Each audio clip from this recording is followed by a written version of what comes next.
မင်္ဂလာပါတစ်ပင်ဒီမှာအသက်ရှည်လားဆိုတဲ့မေးခွန်းကအရန်ကိုစိတ်ဝင်စားဖို့ကောင်းပါတယ်သူတို့ဟာကျွန်တော်တို့မမြင်နိုင်တဲ့နီလန်းတွေနဲ့အသက်ရှင်နေကြတာပါတစ်ပင်ဒီဟာကျွန်တော်လိုပဲအသက်ရှူကြပါတယ်အရွက်လေးတွေကနေကာဗွန်ဒိုင်အောက်ဆိုက်ကိုစုပ်ယူပြီးအောက်ဆီဂျင်ကိုပြန်ထုတ်ပေးကြလာပါဒီဖြစ်စဉ်ကိုအရင်စုဖွဲ့ခြင်းလို့ခေါ်ပါတယ်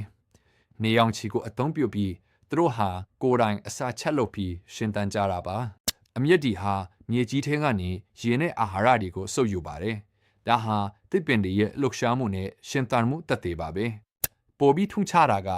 တစ်ပင်တွေဟာမြေအောက်ကွန်ရက်တွေကကျဆင့်တပင်နဲ့တပင်အခြားလက်တွေဆက်သွယ်ဝေမျှနိုင်ကြတာပါ။မိုကွန်ရက်တွေကတစ်ဆက်သူတို့ဟာအချင်းချင်းအစာကျွေးတာနဲ့အန်ဒရေကိုအချက်ပေးတာတွေကိုလှုပ်ဆောင်ကြပါတယ်။ဒါကြောင့်တစ်ပင်တွေဟာငင်သက်နေပေမဲ့တကယ်တော့လှုပ်ရှားသက်ဝင်နေတဲ့သက်ရှိတွေပဲဖြစ်ပါတယ်။တစ်ပင်တွေကိုချစ်မြတ်နိုးပြီးကားကွယ်ကြအောင်ကြည့်ရှုပေးလို့ကျေးဇူးတင်ပါတယ်